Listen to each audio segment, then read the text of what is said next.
Hi everyone, this is Tuplex. Welcome back. Yesterday I reconfigured the depot like I said I would with the automatic train configuration circuit set up. Actually let me head over there. It'll be a little bit easier to show you from there rather than from map view. And in case you don't remember, there was this blueprint that I got from the Logistic Train Network forum on the Factorio forum. If you go to the mod section, there's a sub forum specifically for this mod, and people share their ideas for control circuits and stuff like that. So the way that this circuit works is it checks. There's a signal here on the output, which you can see. There's a number for the trains, for the locomotives, and then there's another number for the cargo wagons. And that number is essentially an encoded way to identify in what position each locomotive and wagon is in. So this circuit, when a train parks here, this circuit uses that information to determine where the locomotives are and where the cargo wagons are. So the locomotives get an inserter turned on, which loads fuel. In this case, I'm using coal. Right, and you can see here the cargo wagon has the coal turned off, and then the locomotive has the coal turned on. And then the cargo wagons get an inserter turned on, which will empty it into these active provider chests, which will put it onto the robot network. Okay, so it's a pretty cool system. I like it. And then when I did that, I renamed all of these depots to Depot 1 Cargo. That way I don't have to have separate depot for different train lengths, because no matter what length of train you send in here, it can handle it, and it'll load fuel where fuel is needed, and it'll take stuff out where the cargo wagons are. So it's pretty slick. And then because we're using bots here, I reconfigured the fuel station to unload into passive provider chests. And then I'm getting the quantity of coal in the system from the roboport. So I set the roboport to read logistic network contents. So if we look at the output there, you can see that there's coal and there's a little bit of stone. And then I just set up 4 of these storage silos to collect whatever happens to come in here. Yeah, so the bots now, they just came to pick up some coal and take it over. So I like this setup. Actually, one thing I'm thinking is maybe I should make these active providers too and just have the coal go into storage. I think that would be a better idea, because that way, if these don't unload evenly, I won't have any problems with, like with one chest getting full and not being able to unload and the other one carrying everything. So I'll set these to active providers. Then the bots will gradually pick them up. I only have 100 bots over here. I think that'll normally be sufficient. But of course, once I set those to active providers, it takes them out of the bot network. So we'll be getting another train here pretty soon.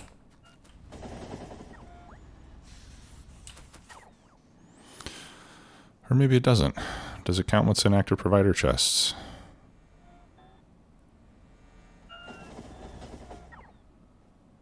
Maybe it does. I'm not really sure.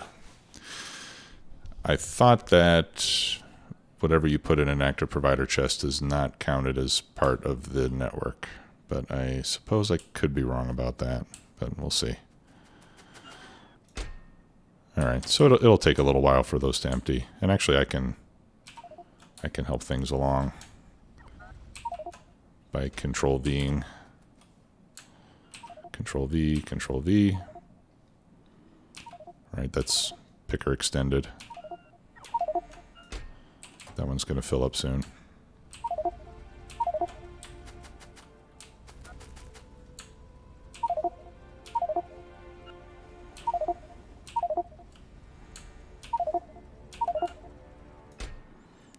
Okay, and that one's full now.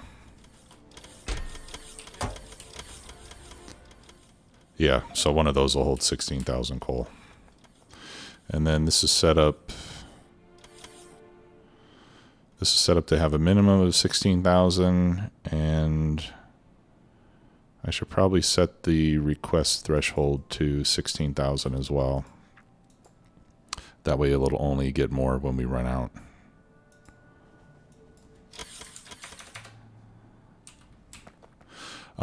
I want this coal to start depleting because eventually I'm going to want to replace that with solid fuel. And then when I do that, I'll just have to come to all these requester chests and change them to request solid fuel instead. Okay. Yeah, so this way we can send any length train to these and it'll be properly taken care of. Now the fluid stations, I just simply put a requester chest for fuel in the correct positions. I haven't found or figured out a way to handle excess fluids, but I'm going to continue to work on that. I'll see if I can find something. So for now, these are called Depot 1 fluid, and then these are called Depot 1 cargo. So I've got two different types of depot stations for fluids and for regular cargo. Okay, so, and I should also say that the next step will be to set up a provider station over here so that whatever does get emptied out, if anything, will become available on the network. So I haven't done that yet, and I also don't really have anything over here that's collected. And I think if I manage the train system properly, I think that I really won't need it. But that's a big if, I suppose. All right, so next step is to make red circuits. I think I will build them up here. So what I'm going to do is I'll just head toward plastic, and then when I get close, I'll switch to manual mode so we can drive by, and we'll set up a grid for the red circuits.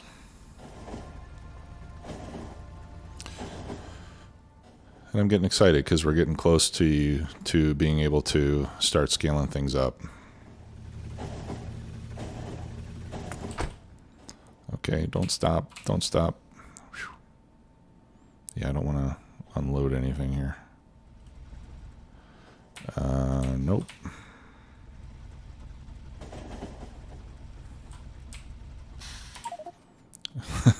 I can't drive these things backwards. I have to be in the front. Otherwise, it's hard for me to figure out what buttons to push to turn the right way. All right, and then here we'll go straight across. And here we go. Okay, now this intersection is going to have to move. And this will probably have to move also. So let's check that out here.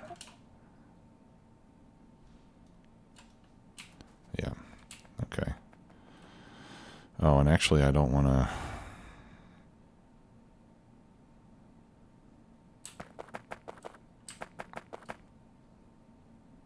Okay, well I know what I can do. Let's see, is that going to come up? If I put that there...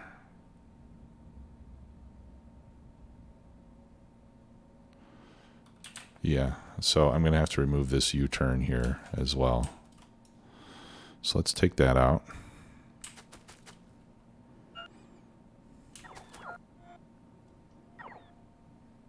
Actually, you know what? I'm just going to remove all of this. Because as we've seen before, this rail that I laid out here initially, the poles and the signals are not spaced properly to be used with the grid. So I'll just get rid of all of this and we'll rebuild it from scratch. Okay, so I'm going to turn off my roboports because I don't want to convert this intersection into a four-way, but I only have a blueprint for the four-way intersection. So what I'll do is I'll do that, And then I'm going to use my deconstruction planner here. That'll select, now that's going to select everything to be deconstructed. And then I'm going to cancel it so that whatever is physically there will remain.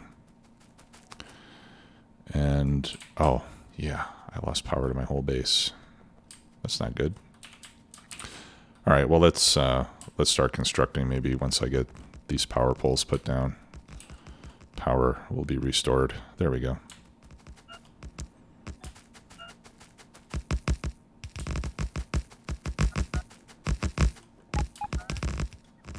All right, and then I'll put that radar up here.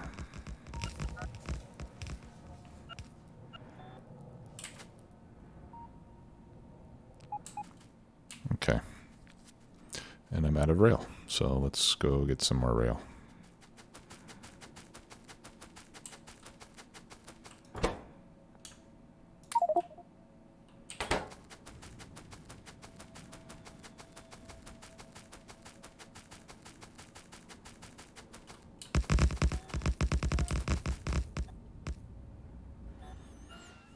Okay.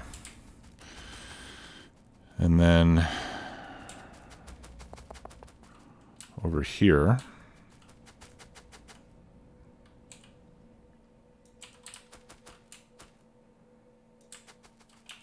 how do we want to do this?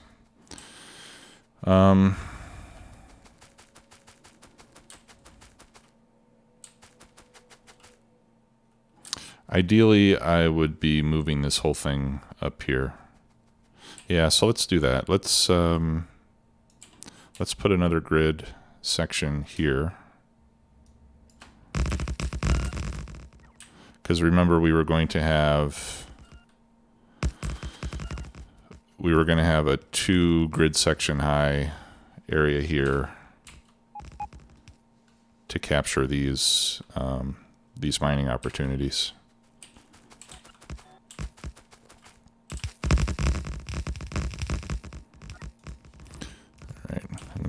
Select trees and rocks and clear the trees out here. They're not really in the way of everything, but I like to be able to see all the signals and everything without trees getting in the way. Okay, and then yeah, and then let's do another section down this way.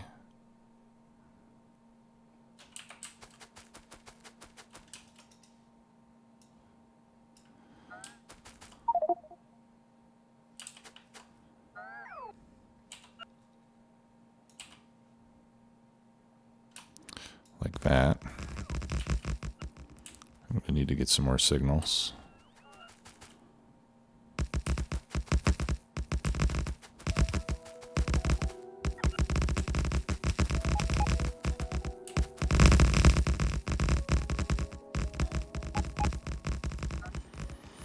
Okay. Oops. Yeah, and actually here I'm gonna want the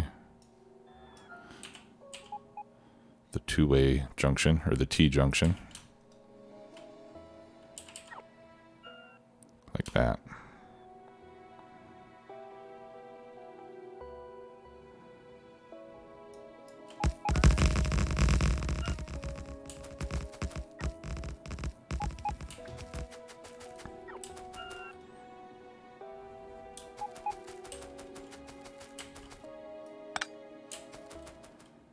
Okay.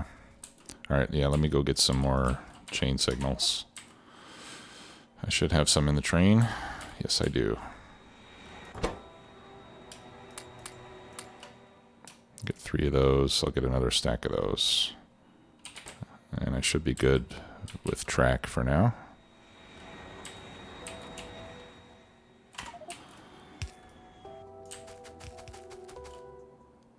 Okay. And let me just make sure that, yeah, I don't have any ghosts up there. Everything looks good. All right, and then, so again, I'm going to turn off my RoboPort. and do something similar to what we did before. So this is to connect up with the one below us. And again, I'm just going to select everything there for deconstruction and then cancel it so that what's already been placed will remain in place.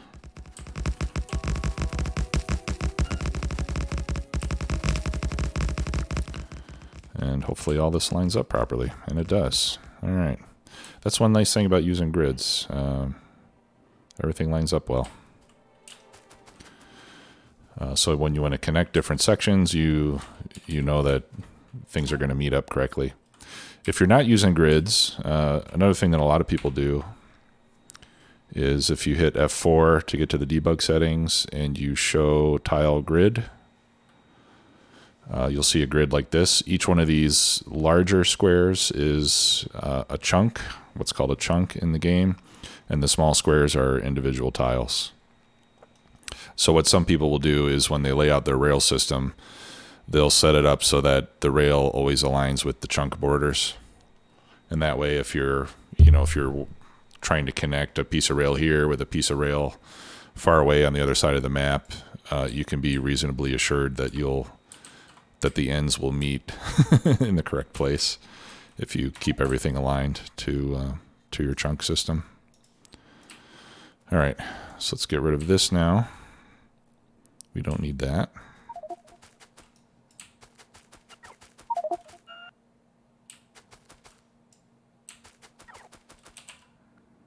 Hopefully I've got inventory space for all this stuff.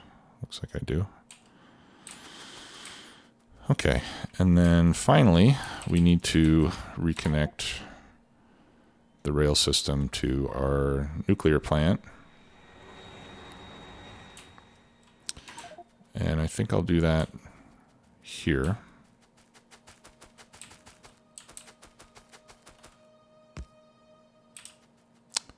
Yeah, thanks.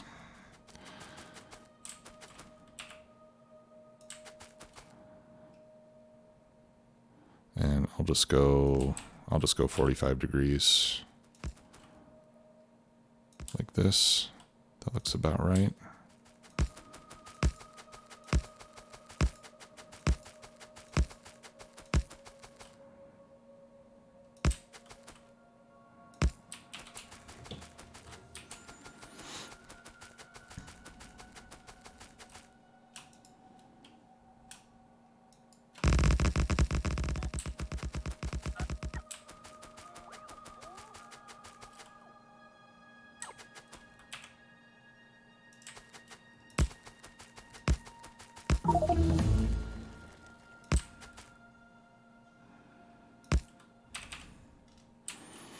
Okay, and then I'll cut this.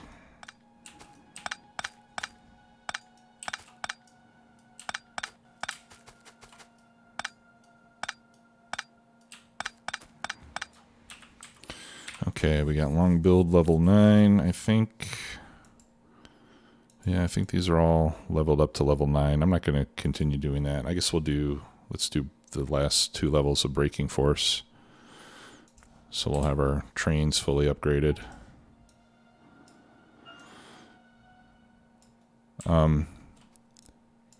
If you read the description of braking force, it initially doesn't seem to be a very impressive upgrade, but where it really helps is if your train doesn't need as much room to brake, if it can brake more quickly, then that means it can stay at full speed longer. So even though it doesn't technically make your train faster, it does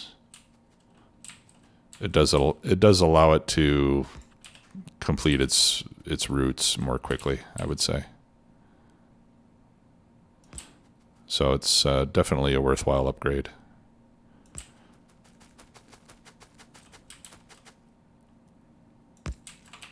Okay, so then I'll just do like we usually do. We'll do a pair of signals at each one of these power poles. I don't have any diagonal track sections in my blueprint book since I don't often do them.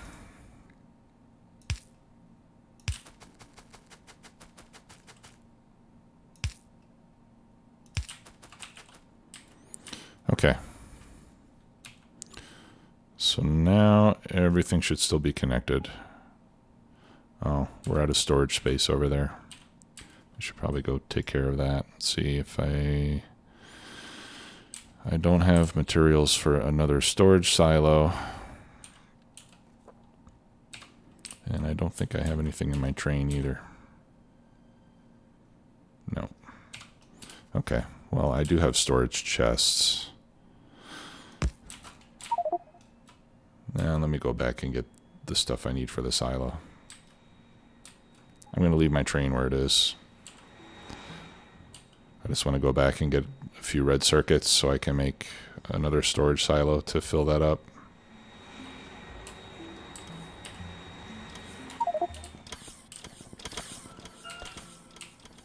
Actually, I'll just request a stack from the network. Yeah, there we go.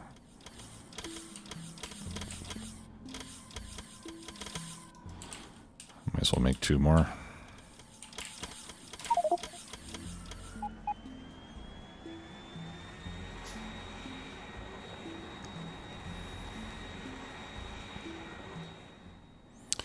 So hopefully we'll be able to make at least a little bit of progress on red circuits today.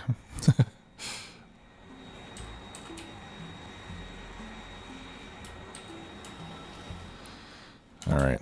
Yeah, so the problem here is that these are completely full and the bots don't have any place to deposit their payload.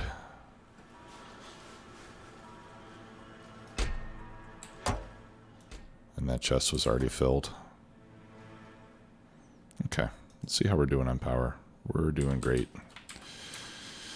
Okay, so red circuits. That's what we were intending to do. Okay, so we need to build a couple more rail sections here. Only 2. So let's get that done.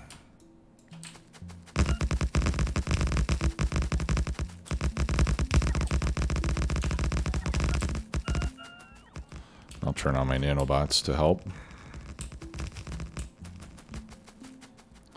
Let's see, and this one is going to go there.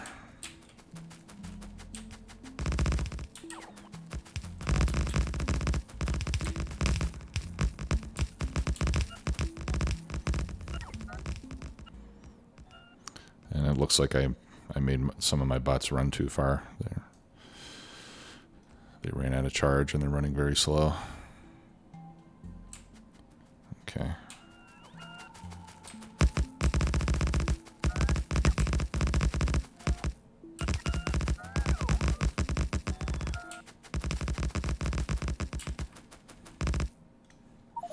Okay, wonderful. Okay, so this is going to be red circuits. And we'll put a number 1. Because it's the first one, and it might even be the only one. We'll see. All right, so like I did before, I'm going to identify the center here.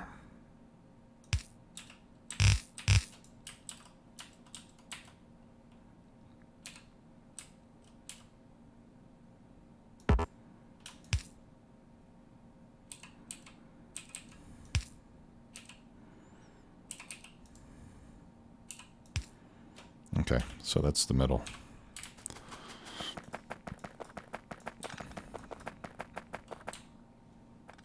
Nope. I don't actually want to place those guys. There we go. Okay, so let's do a little bit of planning here.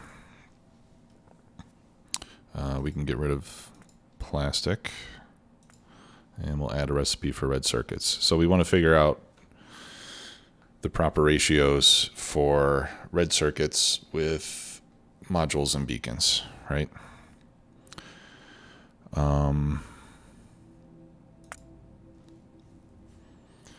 So for the quantity, let's calculate for 40, which would be one blue belt. And we'll try to build our unit to accommodate one blue belt of output. Okay, so we're going to load these up with prod modules. And then we're going to have 8 beacons affecting each machine, each one with 2 speed modules. Okay, so that's 32 machines. And we can see that that's going to require more than a blue belt's worth of plastic and circuits. So we'll get that figured out eventually. On the copper cable, which we're going to have to make here, again, we'll get those fully loaded with modules and beacons. Okay, there's going to be 8 beacons, 4 on each side, affecting each machine. Okay, so it looks like it's a 1:8 ratio when you've got modules and beacons. Okay, so we're going to have slightly more than one blue belt. Okay, well let's just pin this. I can't really see the ratios, but in any case, so we're going to need one machine making copper wire, copper cable for each 8 assembly machines. And for now, I'm just going to build this with blue assemblers until we can start cranking out the other variety. And I'll just use the termite bot to clear that patch. Make some room here. Get rid of all the rocks and whatnot. Other debris. Okay. So let's do 1, 2, 3, 4. 1, 2, 3, 4. 1, 2, 3, 4. Okay, so that's 8 machines making red circuits. Like that. Okay, and then these will be fed by one machine making copper wire. And let's take a look at this again. All right, so I'm gonna cut this to 10 per second so that we can see what one unit needs to look like. Okay, one machine, it's going to be 10.3 copper per second, so we can feed that with a yellow belt, but you may have noticed that I am no longer carrying yellow belts. I'm switched over exclusively to red and blue, so we'll make it a red belt. All right, so for these 8, one red belt of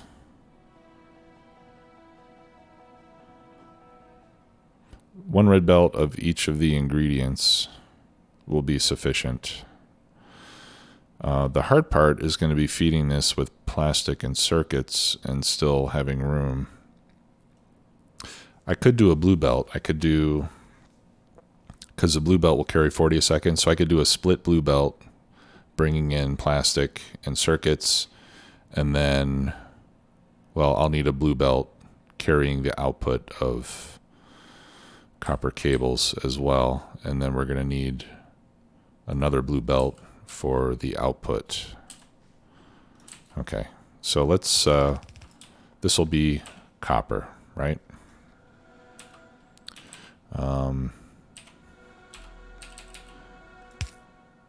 Copper cable.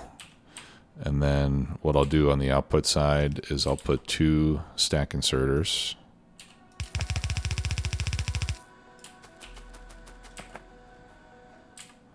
Like that, and I'll have one near and one far. So this will give us pretty much a full blue belt of copper wire. We don't need a full blue one, but it'll be capable of it. Okay, and then here we can have the circuits and plastic on a shared belt which we can bring up from below. I'm going to see how long I can make this, and then I'll reverse the direction. Actually, that needs to move down by 1.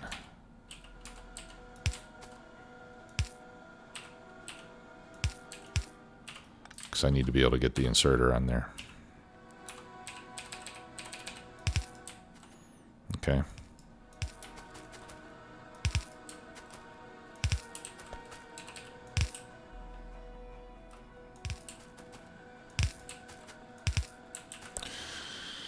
Okay, so now we have to figure out how to get the red circuits out of here. And that's where things start to get a little more difficult.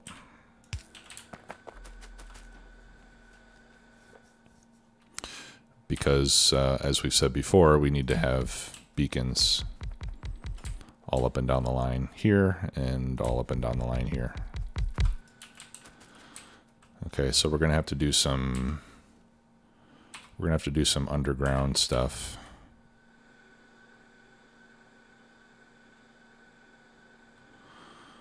Let's see. If we do that,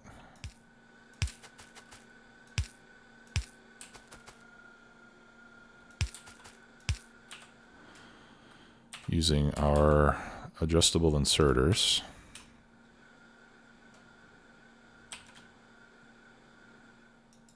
I'm going to drop there.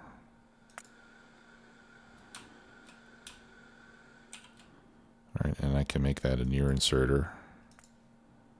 So it drops on this side of the belt. And then this one can drop up here on the far side of the belt.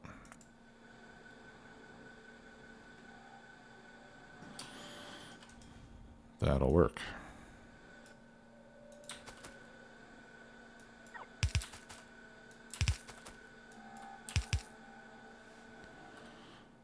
Right, and then we'll have a blue belt coming out. Now this section by itself is not going to complete a blue belt. This is only one of 4 units like this that we'll need to put together to get a combined,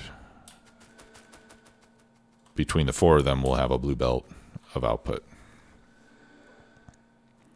But this layout should get the job done. All right, and then we're going to have to do undergrounds here.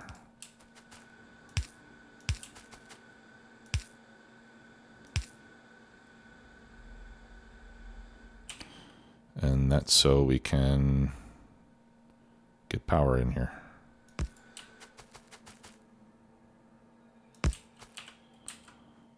Okay, and then we can throw in a couple of lights.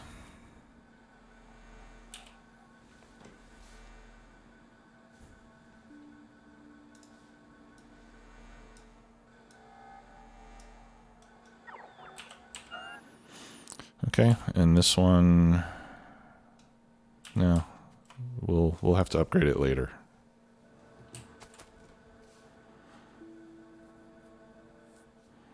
All right, so that's one. And then the question is, where do we put the other 3 copies of this?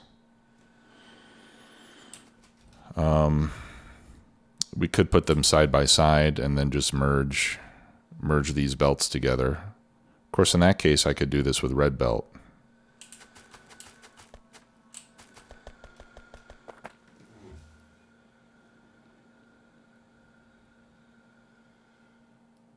Okay, well, what I'm going to do is I'm going to set up between now and the next episode, I'll set up the train station that brings in the copper and the circuits and the plastic. The 3 train stations, I should say, and then I'll try to come up with a good layout for the rest of this. But this will be our basic production unit.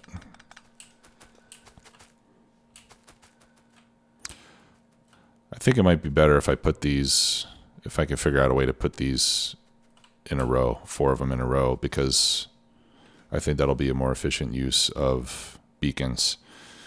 I would say the more inefficient use of beacons is on the ends of these production lines, where you have like a couple beacons that extend past the end, but they only cover one machine. The ones at the end only cover 1 or 2 machines, whereas all the other beacons can affect 4 machines at once. So I think if we make them longer, it'll be better than making multiple ones that are side by side. We'll use fewer beacons and fewer modules that way.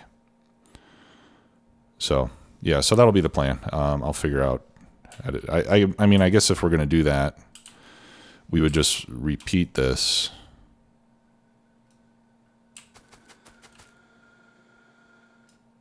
Like so.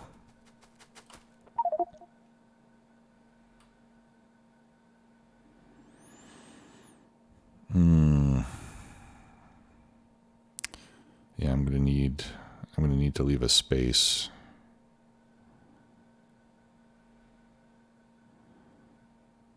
Or I could leave 3 spaces. 1,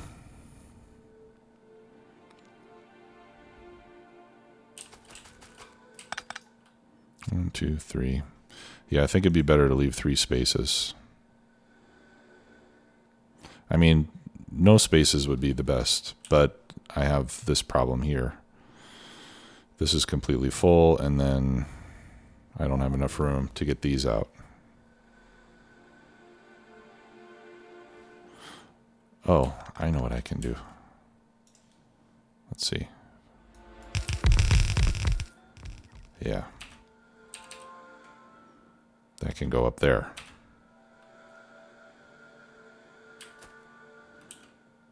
Okay. So now, let's imagine that I've got a bunch of beacons here. And I need to figure out how to get... I need to bring in another belt of circuits and plastic.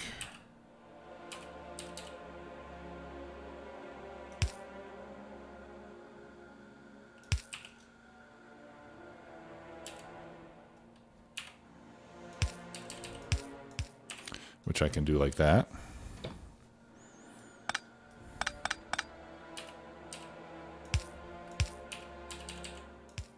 There we go. All right, one more level of braking force. Let's do it. That way that one can go straight.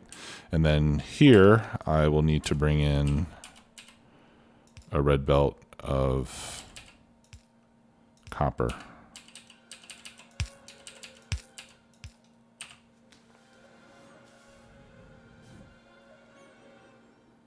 Okay, so that could feed the second of the 4.